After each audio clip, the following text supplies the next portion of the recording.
Hello, good evening, and thanks for your time. This is News at 10 on TV3 and 3FM 92.7. We're live from the News Hub here at Adesawi Kanda in Accra. I'm Stephen NT.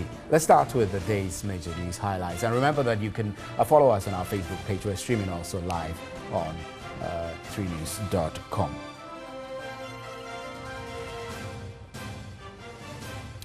The Energy Minister Boakye has asked protesting ECG workers to get ready to leave their jobs if they are paid their severance awards. Reacting to the protest by ECG staff, Boakye said workers will not be stopped from taking their redundancy packages but must be prepared to leave the company.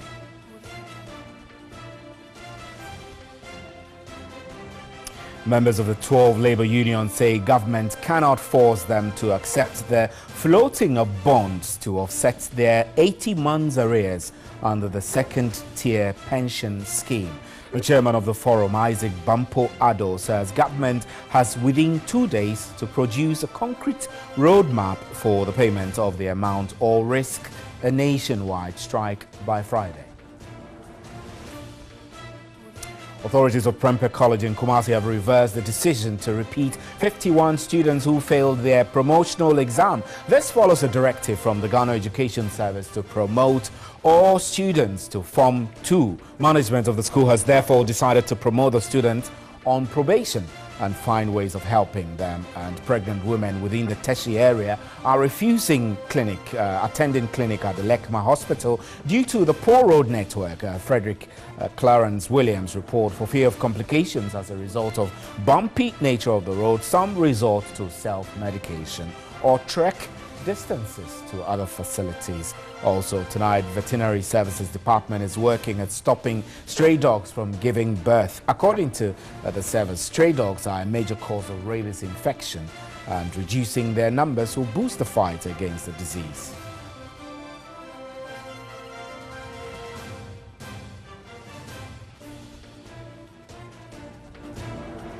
Ghana is making strides in the attainment of a cashless society. According to the country diagnostic report released by the Better Than Cash Alliance, findings from the report indicates 37% of estimated annual payments were made through digital platforms.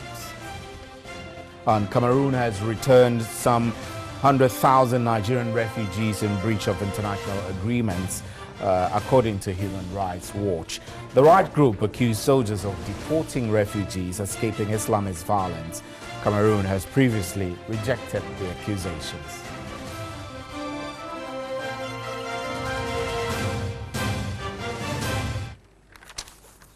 So those were our major news highlights. Remember, we're streaming live on our Facebook page and on 3news.com. Up next is the big one.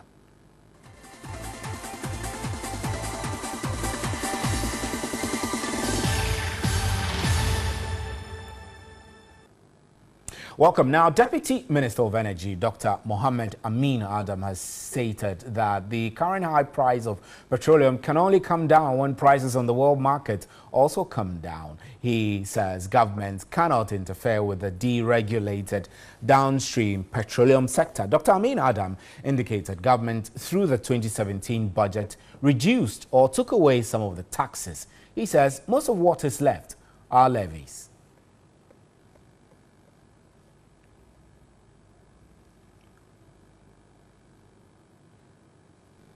On the line now, we have the Executive Secretary of the Chamber of Petroleum Consumers, COPEC, Duncan Amwa. He's on the telephone. Good evening, sir. Thank you. We're grateful you could join. So first, I want to find out from you whether you do agree with the Deputy Energy Minister, Dr. Amin Adam, that petroleum prices on the world market need to come down first before prices here at the local pumps could come down. Stephen, let me say good evening to you, good evening to your esteemed viewers. It is quite unfortunate that we are being given the sort of excuses that we are being given today. We have said that if you look at the petroleum pricing template or the build-up, the devil remains in the detail. What could be done, what should not be done. they are all captured in the detail. And so the world is only a component. If you take a look at the price build, the world market, which happens to be the ex-refinery component, is just one aspect of it, right? Then you come to the energy debt recovery levy, which is a tax anyway. They will choose to play with semantics to say that there is only one tax on petroleum products as we speak today, which is not the case. It is never true. Go through the Energy Sector Levies Act that was passed in Parliament in December 2015, which became operational in January. You would equally realize that there were some taxes built into petroleum pricing, which at the time was able to cushion the government to be able to raise income revenue because crude prices on the international market had dropped so low. So some of those taxes were windfall taxes that were meant to just generate some revenue for the government over a short period of time. Unfortunately, all those taxes have been left at the levels at which they were introduced today. And so while world market prices are rising, the taxes equally are rising. I have said, and I would repeat it, that it is not only the world market prices which has led us to where we are today. I have pointed out that if you look at the special petroleum tax component alone, in July of this year, it was around 43 pesos per litre. As we speak today, it's going about 50 pesos per every single litre. What that means is that if I am buying each gallon of petrol or diesel, I am paying close to 3 cedis. Close to 3 cedis in that particular tax alone. And so one could imagine, could that be scaled down a little bit to cushion prices?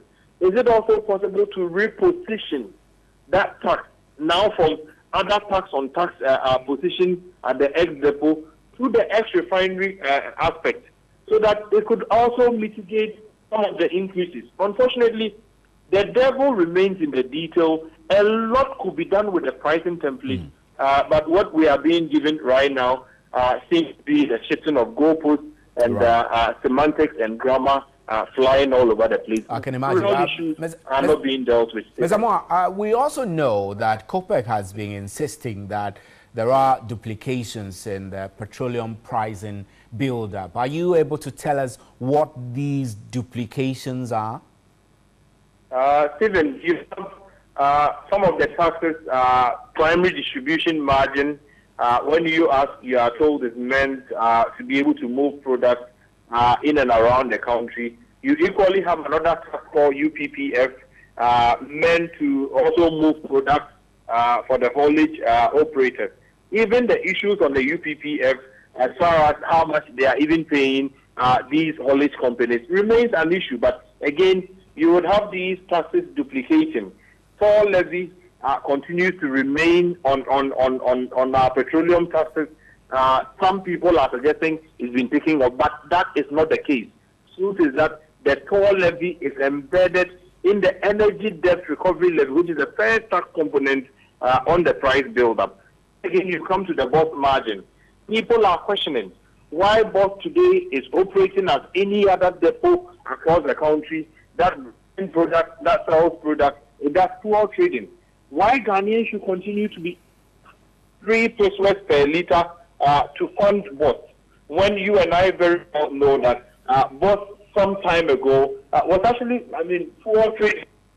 Boss should be able to stand just like Change Petroleum is standing, just like Cyros is standing, just like Sahara is standing. Unfortunately, Ghanaian petroleum consumer is still having to pay money to fund toll debt recovery levy that we were told somewhere 2016 we have finished paying off.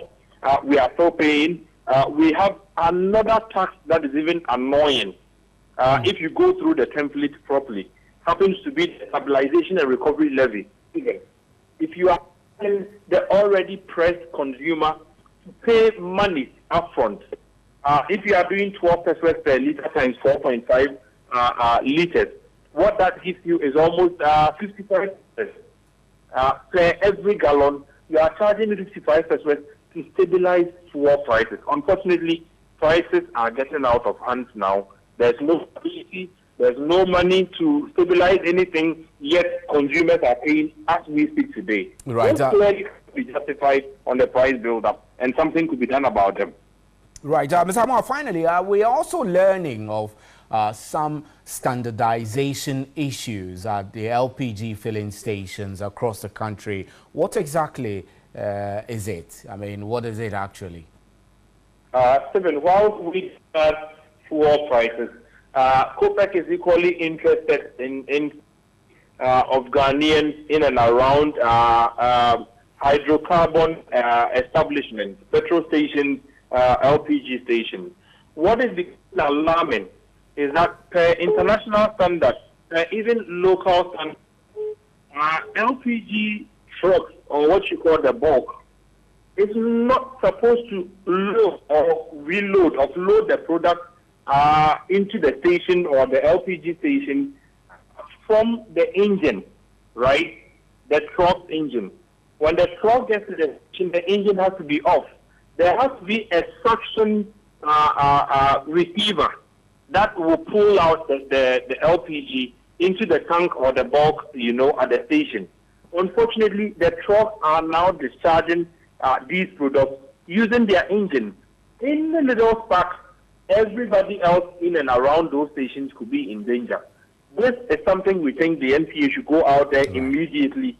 The AOMT should go out there immediately and check. A lot of the LPG stations are engaged in this activity. We found out it's quite disturbing. People are endangering their lives day in, day out, and we think that immediate action should be brought there on this one. Right, Mr. Duncan Amor, we're grateful for your time. Duncan Amor is the Executive Director of the Petroleum Consumers COPEC. Let's move away from petrol. The Energy Minister, Boakye has asked protesting ECG workers to get ready to leave their jobs if they're paid their severance awards. Reacting to protests by ECG staff, Boakye said workers will not be stopped from taking their redundancy packages, but they must be prepared to leave the company. The privatization of ECG has attracted a lot of commentary. Staff of ECG yesterday picketed asking that their severance awards should be paid before the new company takes over. The government must listen to us now that all severances of ECG workforce should be paid now. This is what the Energy Minister said is possible, but the workers must be prepared to leave the company after receiving their packages. As for that one, Adabraka, if you decide to leave ECG, then you will be paid your severance. But you should not have the expectation or guarantee that the new company will take you on.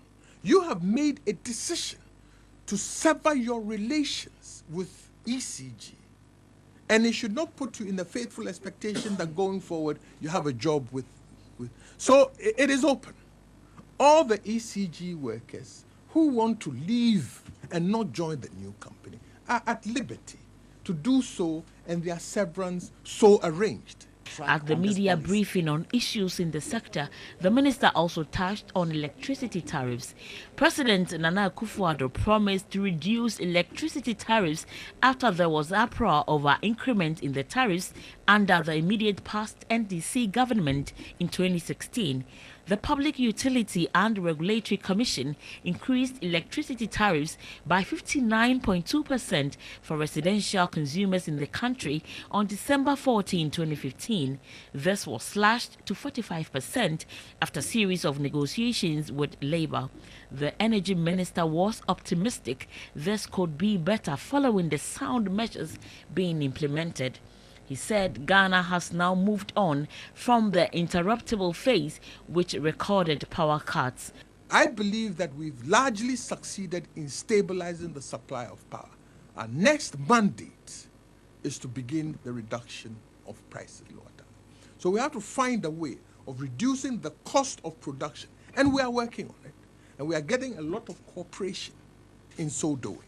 So we believe that through this budget to the end of the year, we should be able to start bringing prices down. According to the minister, restructuring at the Volta River Authority was necessary to improve efficiency and profitability. The minister further indicated consumers can now monitor issues in the sector regarding water levels in their Konsombo Dam, generating capacity and other updates on the energy sector by the help of the Gridco SMP app, which can be downloaded from the Google Play Store. Meanwhile, Professor Justice Baole of the University of Ghana Business School has been reacting to the minister's comment. He spoke with Alfred Okanse on News 360 earlier. Good industrial relation practice would dictate that when such discussions are starting or are ongoing, it is fair to get the workers engaged on what happens to them once their concession arrangements go through. And so you would expect that this discussion should have involved labor, or discussion should have, the government should have engaged labor on this, and to get talking about what will happen to the people within it. Because history tells us that if a concessionaire takes over, certainly some people within ECG are going to be affected. And from a strategic point of the labor union, I think it is fair for them to begin to engage. The concessionaire hasn't taken over as yet, and no. The conditions of these workers have not been either affected by the concessionaire's takeover decision. Are they not coming out too early to make such demands? Well, if you look at the labor law, the law says that once discussions start, not later than 3 months into the takeover or related issues, the government will need to engage the workers' union in discussions on how issues will be. And of course, as I was going to say, from a strategic point of view, it will be extremely lame for the labor unions to sit and wait until all of this is finished before they begin to negotiate. If that happens, they will negotiate from a very weak position. And so I think that strategically, it is in their interest to begin to engage government now and to ensure that they get a clear sense of what will happen to their members. And if members are going to be taken off, then they get to understand exactly what the benefits will be. And if they do not feel satisfied with these benefits, they can negotiate with government before they let go. Otherwise, government would clearly, transfer. And once government transfers and the concessionaire says, okay, tomorrow we are unable to work with you, labor would be in a very bad position to negotiate. They wouldn't be able to negotiate for a position of strength. And that's why they are doing this. I see, Prof. About the court section 65, that's subsection 2 of the Labour Act 8, and that if they are going to be seconded for the next 20 years under a new company, then they deserve a severance package with the old company, that's the ECG. Is that a true interpretation and application of the law as stipulated in the Act? Well, I think that a lot of times these would also look at some of the collective bargaining arrangement that exist at the individual organizational levels.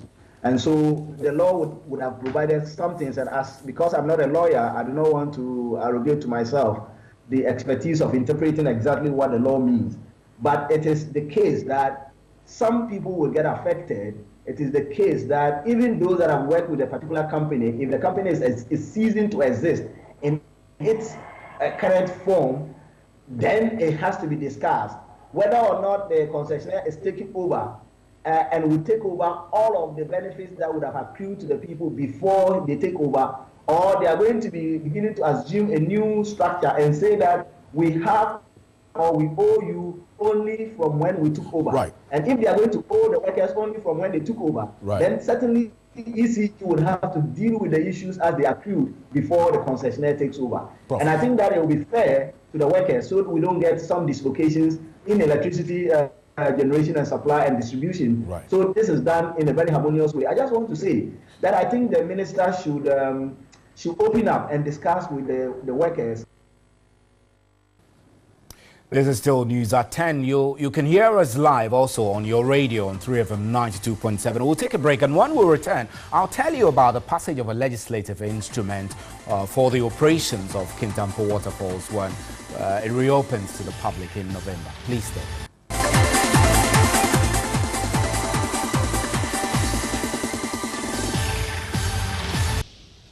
Welcome back. Now, the Minister of Tourism and Culture and Creative Arts, Catherine Afeku, has announced the passage of a legislative instrument to regulate operations at the Kintampo Waterfalls when it reopens to revellers in November. The waterfall was temporarily closed following a fatal accident there 6 months ago.